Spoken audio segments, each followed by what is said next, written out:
I have to be back because we still have to make America great again. The president providing an update from the hospital on his battle against COVID-19. We'll take a closer look at his health tonight. Loving our enemies and our adversaries is not easy.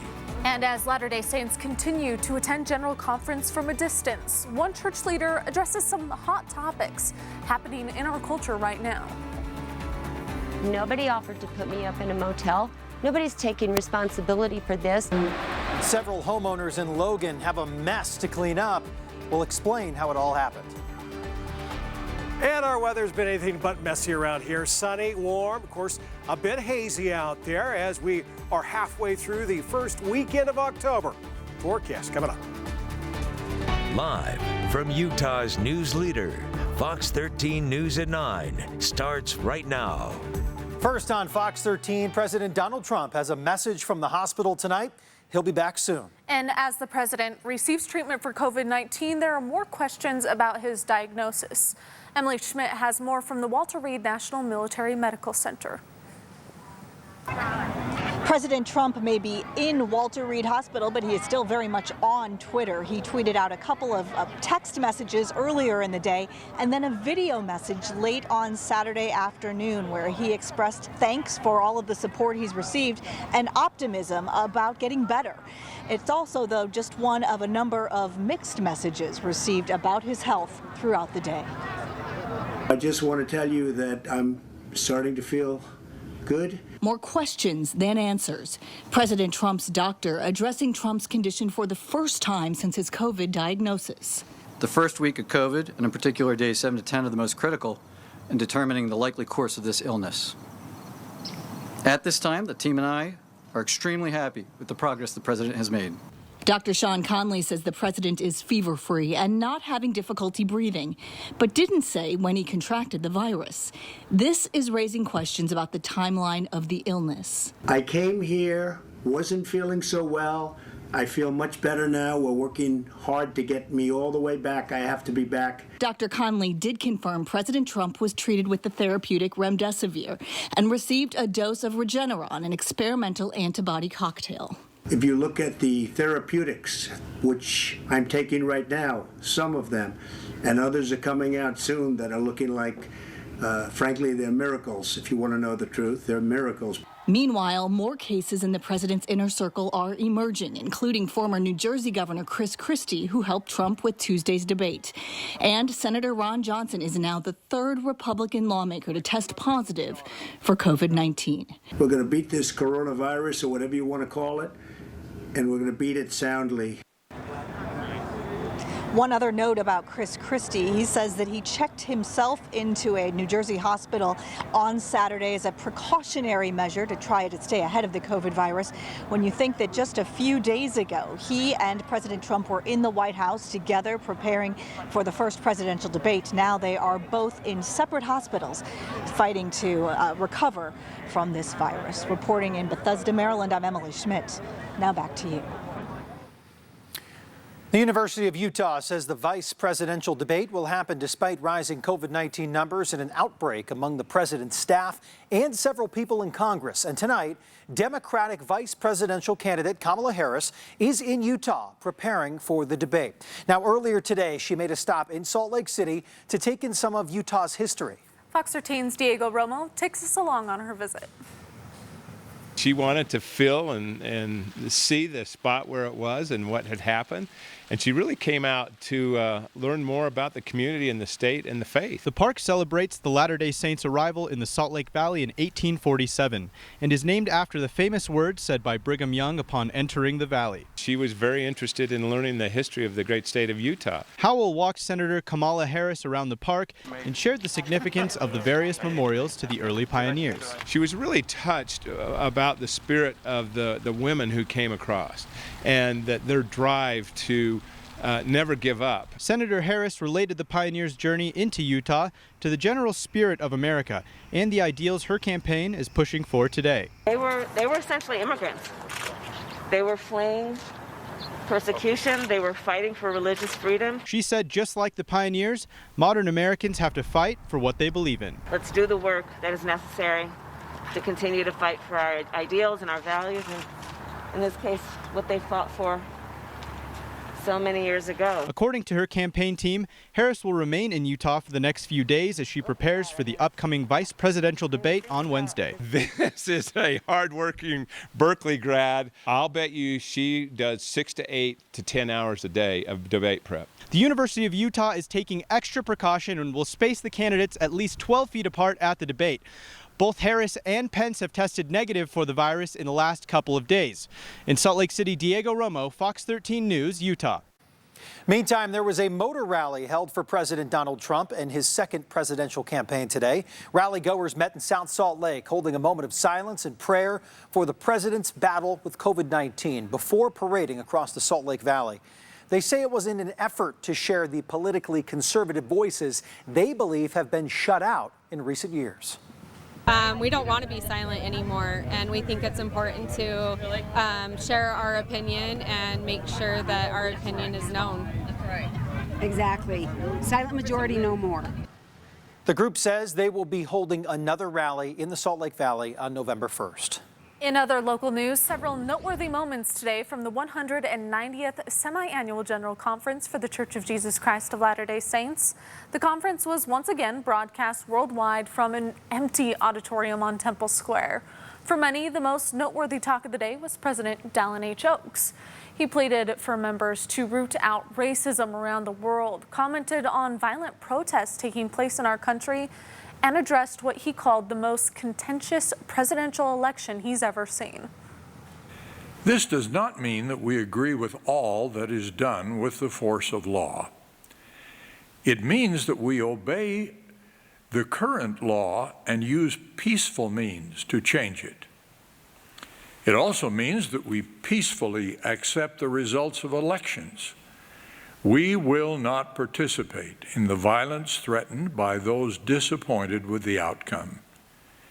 In a democratic society, we always have the opportunity and the duty to persist peacefully until the next election.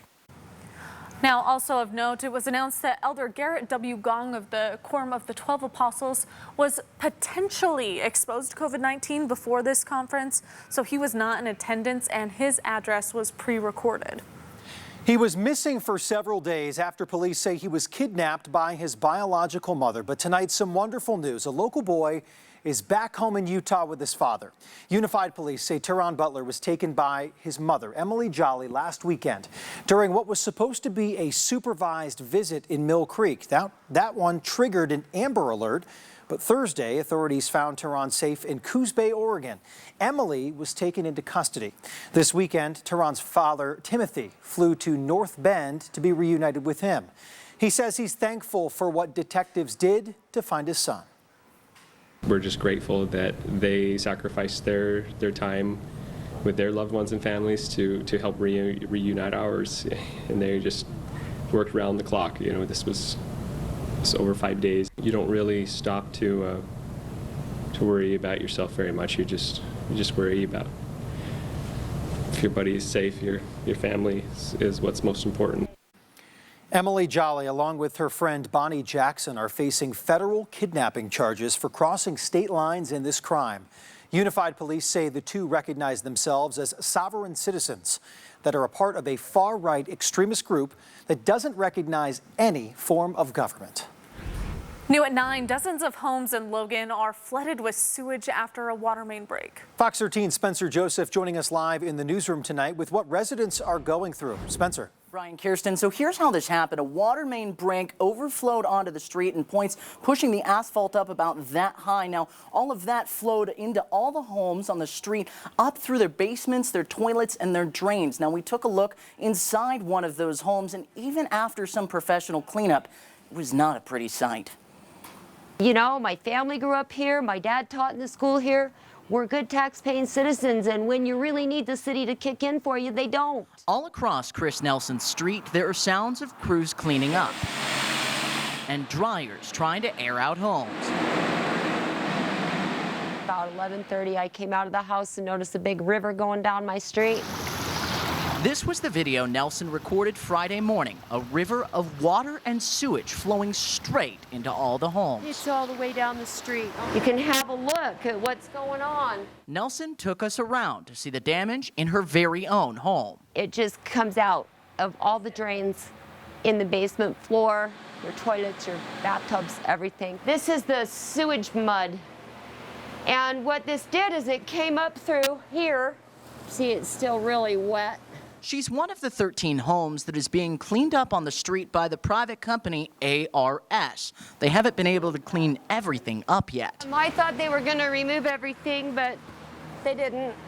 As I've explained to a lot of the homeowners, if this were an isolated incident where it happened to one home, we would really go in and go gangbusters on. They're focused on getting the 13 they're responsible for triaged. Myself and my crew stayed here till at least 12:30, and we were back here by 8:30 this morning to continue. But there's another concern for Nelson. This water main break is right down the street from the university. Cache County had COVID in their sewer system from people at the university when we had that breakout there. I'm concerned I have COVID positive sewer in my basement. Right now, she hasn't been able to get a hold of anyone. Nobody offered to put me up in a motel. Nobody's taking responsibility for this. And she's demanding something be done. They leave you sitting for 2 days with raw sewage in your basement. So I just wish that at least one city official would have knocked on my door this morning and told me from the city what's going on. Now, we've had some similar problems getting a hold of people. Logan police did confirm to us that it was a water main break that caused this, but the city has not been able to get back to us about any timetables or maybe what's to blame for the water main break in the first place. Live in the newsroom, Spencer Joseph, Fox 13 News, Utah. Turning to your weather now, Doug Iverson in for Breck Bolton tonight. An unseasonably warm day, Doug. Yeah. Will those above average temps continue into our Sunday? I think so. In fact, we'll actually be a little warmer than what we got on the map for today. Our high almost hit 80 in Salt Lake City, 79. It's almost 10 degrees above average. We were in the mid-70s over in Vernal. Hit 80 in Price, and look how hot it was down in St. George, 95 degrees. That was only 2 degrees shy of tying the record for today, set back in 1993.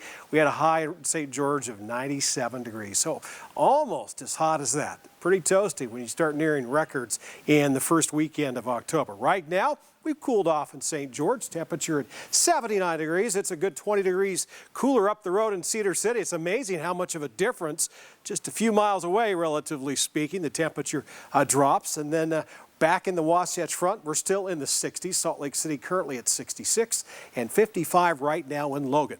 Fortunately, not much. Well, it'd be nice to have some wind. Maybe that'll help clean the haze and a little bit of smoke out of the area. But generally speaking, the winds have been light. The breeziest spot on the map goes to Delta. Wind speed at about 15 miles per hour. Now, we will see the wind crank up a bit, and that will be on Monday over the northern Utah mountains, including the Uintas. There's a fire weather watch because of the wind. Of course, that's going to dry us out even more as we go back to work on Monday. We'll talk more about that with your 7-day forecast coming up. Still ahead tonight, hear why some experts are afraid there might be a surge in COVID-19 cases as we get closer to winter. Allen Park is a 7-acre natural wonderland. A wonderland that's been closed for 50 years, but this weekend it's opening to the public once again. We'll be right back. New tonight, one person is in the hospital after a motorcycle crash in West Jordan. Police say the motorcyclist ran into a car that was either pulling out of or into a driveway. This happening at near 7800 South, 2200 West. That crash shut down traffic in the area in both directions for a short time.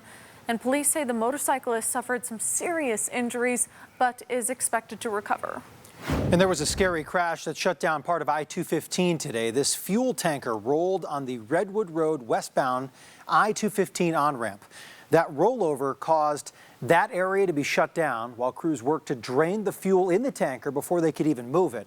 The cause of this crash remains under investigation. Now to COVID-19 in the state of Utah. State Health Department reporting 1,068 new coronavirus cases today. Utah now has over 76,000 cases in total. The rolling 7-day average stands at 951 new cases per day, with 13.9% of people testing positive for the virus. 2 more people have passed away from the virus, a man over the age of 65 from Wasatch County and a man over the age of 85 from Juab County. Both men died in long-term care facilities. An earthquake rippled through southern Utah this morning. It happened at 5:47 a.m. with a magnitude 4.4. It originated just over 9 miles southwest of Circleville, and those aftershocks have since been felt in the areas of Cedar City and Hurricane all throughout the day. Now, be warned, experts say there could be more similarly sized earthquakes in southern Utah within the next few days. Southern Utah is fairly seismically active, particularly this area around Circleville has been pretty active for the last decade or so. Now, it has also been 7 months since northern Utah was hit by its last big quake. That 5.7 magnitude hit near Magna. This weekend, a Salt Lake City treasure known as Hobbitville, closed for 50 years, is coming back to life. Allen Park is set to reopen tomorrow. So Fox 13's John Franke takes us inside this mysterious corner of Salt Lake City. Allen Park is a 7-acre natural wonderland. A natural wonderland that for years residents could not enjoy. When Salt Lake City paid $7.5 million to buy the property, all that changed. Since Salt Lake City acquired this space early spring, our crews have been working to clear out what was a ton of debris. The city used funds from park impact fees and stormwater mitigation fees to purchase the land, which over the years became known as Hobbitville. It's really unique to come back here now in the daylight, in a welcome atmosphere. The park has a storied place in Salt Lake City history. It's a space that was put together by Dr. George Allen, who helped to found Hogle Zoo and Tracy Aviary, and he had a love for taking care of exotic birds. That unique wildlife never left. We just saw a couple of hawks fly right above us. As you come through, you might get to see some of the peacocks who have called Allen Park home for a long time. Sunday's reopening is just the beginning of the rejuvenation of Allen Park. Several small buildings on the property still remain abandoned. And they really aren't safe to open to the public yet. The potential for those buildings and the rest of the park is endless. The public can look forward to engaging with Salt Lake City as we decide what should come of this incredible space in the heart of our city. There's really nothing else quite like it. In Salt Lake City, John Franke, Fox 13 News, Utah. For those heading to the park, there is not a dedicated parking lot. The mayor encouraged visitors to take a UTA bus to access the entry gate at 13th East and Allen Park Drive. So, Doug, we know it's going to be warm tomorrow for those wanting to go to the park, but the big question is how long are these fall colors going to stick around for us? You know, we got a good couple of weeks, maybe a little bit longer, depending where you're at in the state. Yeah, it is definitely the season to get out there. The weather's cooperating for some fall sightseeing, if you will. Let's take a look. Yeah, let's take a look at the map. This is a national map on the peak times of the year when the fall colors are at their best. Now, for Utah, as you can see, most of Utah, at least a good chunk of the state, it's mid-October, so it will peak in a couple of weeks or so. For the rest of Utah, generally speaking, it's not until late October. That's kind of the southwestern corner down into southwestern Utah, and the very extreme portion of Utah down around St. George, it's November. So yeah, get ready. You don't want to waste any time, and the weather's been perfect for it, so you might as well do it now before the fall colors, those leaves start to drop, and we won't see them again until next year. Clear sky in Salt Lake City. We're at 66 degrees. Little bit of a wind out there, out of the southeast at 3 miles per hour. St. George, beautiful evening. You're a comfortable 79. Certainly cooler than you were earlier today with that high in the mid-90s. Good visibility out there.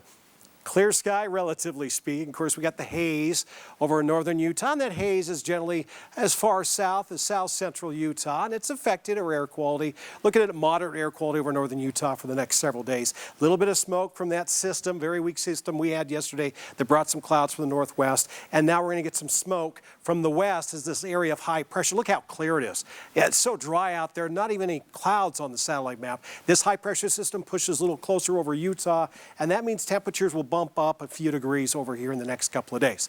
Now, tonight's low temperatures, back down to pretty close to where they were last night. We're looking at a low of 54 in Salt Lake City. 50 will be the low in Provo. 41 over in Evanston. In the 30s up in Logan. 39. I know you'd like to be in the 50s like the rest of us, huh? Yeah, it could be colder. Will be at Elko. They're at 33 for a low. Ely, below freezing at 31. St. George will be in the mid-50s. Looks like we got Milford at 37, a little bit warmer down the road in Cedar City at 42. For your Sunday's forecast, we're a little smidgen warmer for the Wasatch Front. That means Salt Lake City will get above 80, 82 expected, near 80 in Provo, right at 80 in Ogden, upper 70s in Logan, upper 70s in Vernal, 81 in Price. Wow, Moab heating up a little bit, 87 for an afternoon high, and 96 in southern Utah, at least southwestern corner. We got temperatures in the 90s for the next several days for southern Utah, and then it'll try to ease off a little bit. We see 80s popping in Friday and Saturday. The wind will pick up. We'll call it breezy Friday, and then increasing wind on Saturday. That will definitely be a bad hair day, and temperatures certainly cooler than they've been lately. But we will remain dry for southern Utah for at least the next week or so.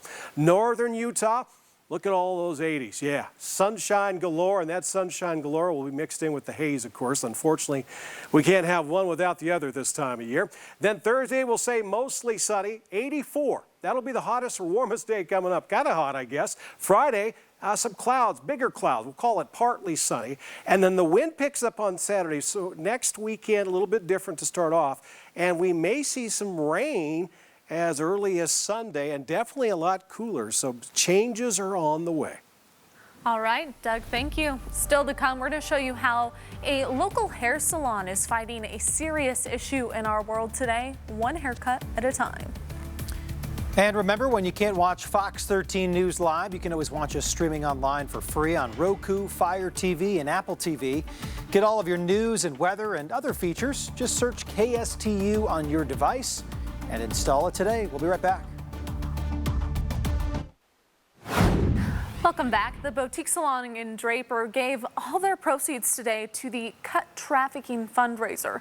This fundraiser benefits Operation Underground Railroad, an effort to stop human trafficking that's put together by the group Pedo Hunters.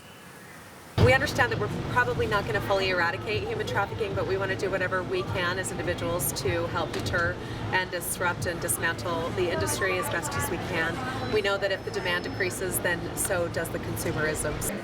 Now they anticipate raising more than $5,000 through these haircuts. For those in need, the K2 Church held a food drive in Murray today. Anyone was welcome to come by, pop their trunk, and have some food placed inside of their car. They offered non-perishable foods, fresh produce, and even donated some clothing as well. The church says that they put on the food drive to help the financial burdens and stress the outbreak of COVID-19 has brought to so many people. The stories that come by when you talk to the people who are in the cars and hear the situations they're in, see the tears sometimes in their eyes, it's like, yeah, this is the right thing. This is what we need to be doing. This is the third food drive held by the church. For those who would like to donate to the church for future food drives, we've got a link to their website online at our website, fox13now.com. Ahead in our next half hour, there could be a potential COVID-19 surge as we head into the winter months. We'll explain why experts think that might happen.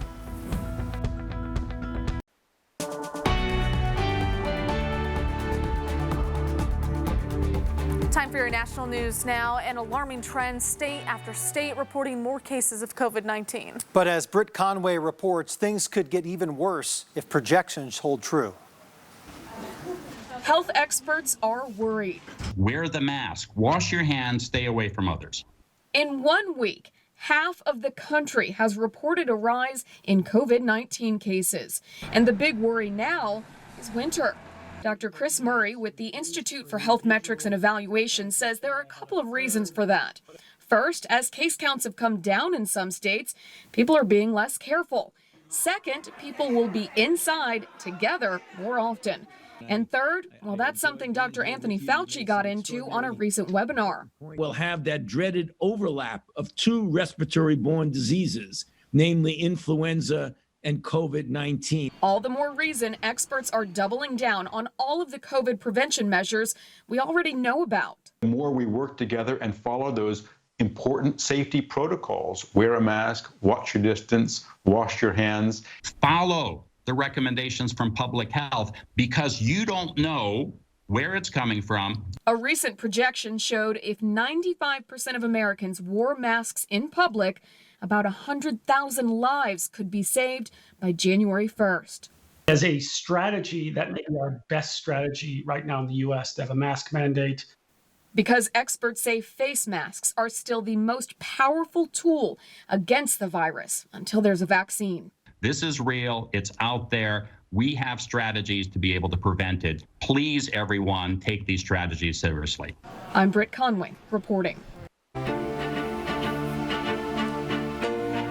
It's hard to forget the early days of COVID when grocery store shelves were completely empty. Now, things have leveled off considerably, but as Chris Conti shows us, farmers are making a rebound as more Americans are suddenly looking to get their food directly from the source. I like the solitude sometimes. Like a fine wine fermenting over time, the cheese at Robinson Dairy Farm sits, sometimes for years. But Pam Robinson knows exactly when it's time for her wheels of cheese to make their debut. There's a certain precision to what she does. It's almost an art. It's mesmerizing. It's very calming. This farm has been in the Robinson family for more than a century. Pam and her husband Raymond are fourth-generation farmers. But when COVID hit, the restaurants, which would typically buy their cheese, stopped calling. So our distributor has not ordered since March, and it's the end of September. Suddenly, though, the Robinsons started noticing something. Their online sales were skyrocketing. Pam could hardly keep up with the amount of cheese she was packing and shipping to individual customers all over the country. Well, people aren't going out. They want things delivered to their door. There's a strong appetite across the country right now of people who are looking for fresh local food. But finding those farms and connecting to them isn't always easy. A lot of us are divorced from our food source. That's where David Pham and Jason Carusco come in. Two guys in their 30s who started the website farmsthatardelivering.com. They've spent months creating a free online database where people all over the country can search for farms in their area that deliver. By going back to our food source, that's how we can really know what's in our food. The idea has taken off, not just with Americans ordering food, but with the farmers themselves. A lot of the farmers that we talk to, this is the part of the job that they don't like. It helps people find us. We're pretty busy people. So taking the time to marketing is sometimes challenging. It's that kind of boost farms nationwide could use now more than ever.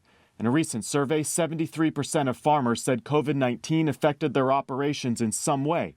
And 34% of dairy farmers said the pandemic is forcing them to speed up plans to leave farming altogether, which does include the Robinsons, who have decided it's time to sell their family farm. It's hard to let it go, but it's time. But for now, they still have plenty of cheese that's ready to be packaged and shipped. And if COVID has taught them anything, it's how grateful people are that they can get food directly from the farm. I think people feel better knowing where their food comes from. In Hardwick, Massachusetts, I'm Chris Conti. Still ahead, it's one of the most unique parks in Salt Lake City. See how people are celebrating the 75th anniversary of Gildall Gardens, coming up. And a good day to enjoy the gardens there. 79 for high in Salt Lake City this afternoon. Almost hit 80. I think we'll definitely do it tomorrow. That's 79, 10 degrees shy of the record. As you can say, above average during the day and slightly above average at night. Forecast coming up. It's one of Utah's hidden gems, a sculpture garden placed discreetly right in the middle of Salt Lake City. This year, the Gilgal Garden is celebrating its 75th anniversary. Fox 13's Aaron Cox shows us what it takes to keep this unique attraction open to the public. Forbidden and scary. A strange place constructed by someone with a lot of imagination. And it was a very good place for a first date with someone you did not know well. These are just some of the collected memories of Utah's own Gilgal Sculpture Gardens. And after 75 years, friends of the garden are hoping you will share yours too. It's just very unique. 75 years ago, masonry contractor Thomas Battersby Child began to design and create these unusual sculptures behind behind his home. Today, the garden, located at 7th East and 5th South, includes 12 original sculptural arrangements and more than 70 stones engraved with scriptures, poems, and other texts. There's some things you can kind of relate to, and then there's some things you're just kind of baffling, and that's fun. The most well-known of the sculptures is the Sphinx, its face carved in the likeness of Joseph Smith, the claimed restorer of the Church of Jesus Christ of Latter-day Saints. We were looking for something close to the Airbnb that we're staying, just to soak in some history. In 1997, the Friends of Gilgal Sculpture Garden was established, and with their help, 3 years later, the garden was designated a Salt Lake City public park. Salt Lake City pays the water bill and cuts the grass, but volunteers do everything else, from gardening to sculpture repair. I think it's fantastic. It's like an oasis, or like it's like what they call a secret garden, where you don't even know what's here until, unless someone tells you about it. Friends of Gilgal Sculpture Garden is now seeking community members' help to document the role of this truly unique place in our community. They are creating the Gilgal Stories Project, a collection of visitors' memories of the garden. I always see something I didn't see before. You can contribute your personal moments at gilgalgardens.org. We'll have a link to that on our website, fox13now.com. Aaron Cox, Fox 13 News, Utah. There are some new movies out this weekend, and some of them even got a sneak peek at the Sundance Film Festival. Our Steve Oldfield takes a look at 3 of them coming up. And later in sports, the Utes football schedule is now out while the Aggies close out the first week of practice in preparation for the restart up in Logan. Back in a bit.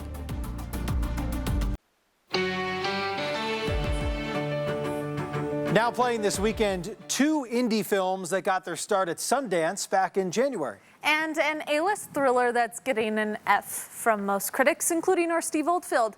Here's a look at 3 new movies on the big screen. We're not checking our email either, guys, and we're not kidding. Save Yourselves got them laughing in Park City during the Sundance Film Festival. Bye, world. Okay, bye, guys. Thank you. A couple from the big city heads to a remote cabin to try to turn off the rest of the world and work on their relationship. You're a genius. What is that? Trouble is, the world they left behind is being attacked. Oh my God! John Reynolds and Sunita Mani are great as the clueless couple. The movie's a comedy that also has a bit campy sci-fi feel. Listen, it's getting weird here in New York. It's a fun trip during these crazy times. The Last Shift is the kind of social justice warrior film the people at Sundance pride themselves in presenting. Richard Jenkins is great as a guy who's happily spent his entire working life in fast food. Now he's training his replacement, played by another strong actor, Shane Paul McGee. His character's a guy on probation for defacing a federal monument, not to mention resisting arrest charges after a run-in with a police officer. Teamwork? What are we, Crockett and Tubbs? You get the idea. Why would someone not want you to be alive anymore? Speaking of movies that don't deserve all their talented actors, how about Ava? Starring none other than 2-time Oscar nominee and Golden Globe and Critics' Choice winner Jessica Chastain. There's nothing new in this thriller that scored a 19 out of 100 on Rotten Tomatoes. So if you're itching to get back into theater, Save Yourselves is your best bet. Steve Oldfield, Fox 13 News, Utah. All right, got a question for you two. When was the last time we had measurable rainfall in Salt Lake City? What do you guys say? What do you got? 37 days. 30. Oh, she's going with exact days. 37 days. Yeah, I mean, we had, Doug, you gave us a heads up you were going to ask us this, and we didn't look anything up, just so you know. You didn't Google it. I'm going to go with just over 2 months. Just over 2 months, measurable rainfall. Measurable, right? Okay. Not sprinkles. Right. In Salt Lake City. Well, actually, it's been, not quite as long. We picked up 5 clicks on the rain gauge 2 weeks ago today. I know. Kind of weird. I mean, it was forgetful, I know, but it was measurable. That's kind of dramatic of us. What's that?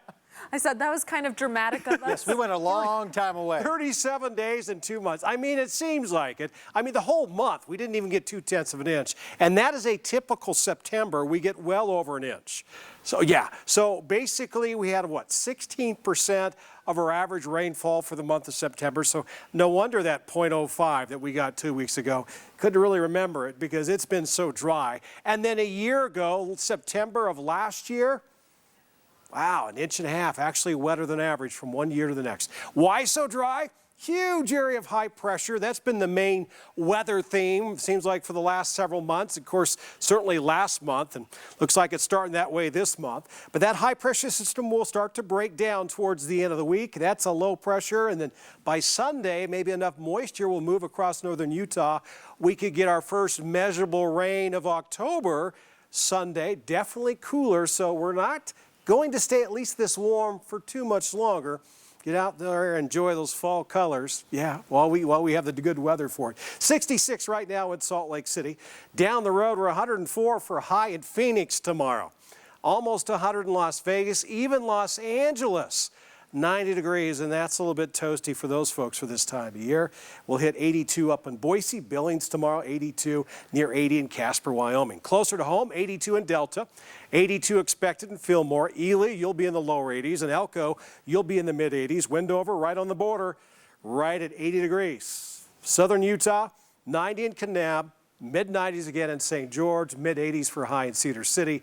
85 will be the high in Milford, 87 in Hanksville. So basically a very warm to hot day depending where you're at.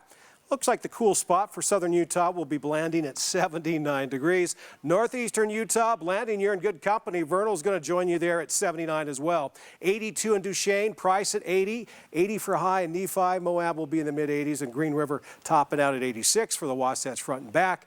We're a little warmer than we were today. That means Salt Lake City will get above 80, 82 to be exact. Ogden, you'll also hit 80, close to 80 in Provo and Cedar City. Just wonderful. Beautiful day, light winds out there. Air quality, good to moderate, depending on what bench you're sitting on, basically. Now, for southern Utah, your forecast for the next 3 days, still in those 90s, mid-90s. And then we look ahead. It starts to nose down a little bit temperature-wise. Not a huge cooling trend, but by Friday we're in the 80s, and it looks like we got some wind that will pick up, especially Friday, and then Saturday. We'll call Saturday a windy start to the second weekend of October. Temperatures not quite so warm. We'll stay dry for southern Utah. For the Wasatch Front, we'll certainly stay dry for the next 3 days. Highs will be in the lower to mid-50s, or lows rather will be in the lower to mid-50s. Highs stay in the 80s until Friday. Some extra clouds start moving across the sky. We'll call it partly sunny. And then we're a little cooler as we go into Saturday with a lot of wind. And then next Sunday we could see some rain, and definitely a lot cooler with high temperatures. Looks like we could be about 60. So yeah, a week or so from now, maybe a different weather pattern. I was going to say, we had way too many of the days just the same in a row. Yeah. Where's our whiplash? We're used to it this time of year. I know, it's been, yeah, we had that a month ago. All right, thank you, Doug.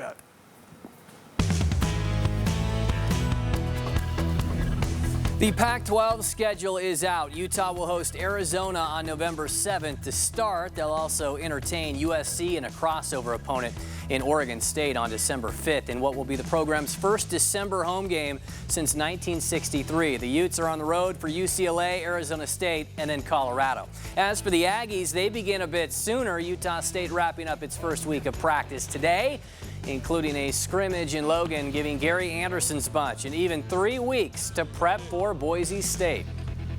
The first time these young men have played football for quite a while and lined up and played real football, put the ball down and drive it and see what happens on offense and defense and special teams, and ended up getting 80 some odd snaps on the day. So we continue to work through camp, and a good start with a good attitude, and lots of work to obviously get done as we continue to progress. One Mountain West team beginning much earlier than everybody else, with Air Force hosting Navy. Absolutely nil rust for the Falcons, up 19-7, adding a monster fourth. Brad Roberts bowling over everybody, including that official. He was all right. Air Force outscoring the midshipmen 21-0 in that final quarter to rout Navy 40-7. Numbers 7, 9, 11, 13, 16, and 18 all fell today, so expect 22nd ranked BYU to move up even higher in the polls after commanding the college football world's attention yet again last night with their third straight blowout to start the season.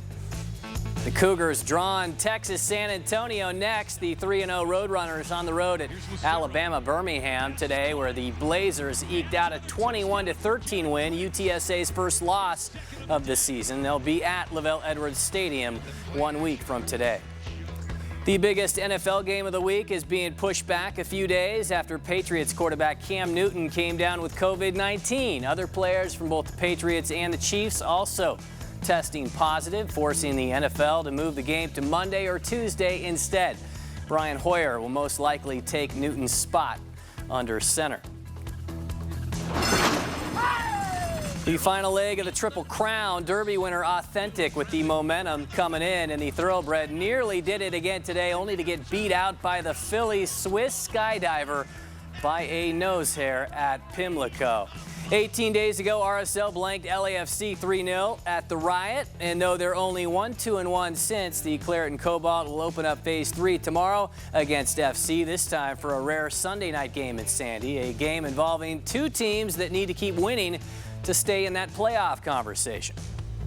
More than anything, I think against them you need a well-rounded team performance. Not one individual is going to make the difference. We need a team performance to have success against LAFC for 95+ minutes. Also, the Royals are tied with Portland 1-1. That is in the 90th minute. That game's still going on. We'll be right back.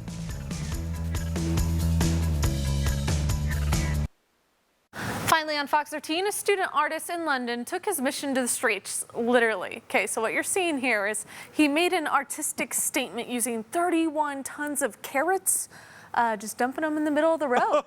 So this bizarre display was an art installation to highlight the wasting of food called grounding. The artist says the work explores the tensions and visibility between the rural and the city. Now, he does plan to donate all these carrots. Point so taken. They don't go to waste. Yeah, point taken. Well done there. Party.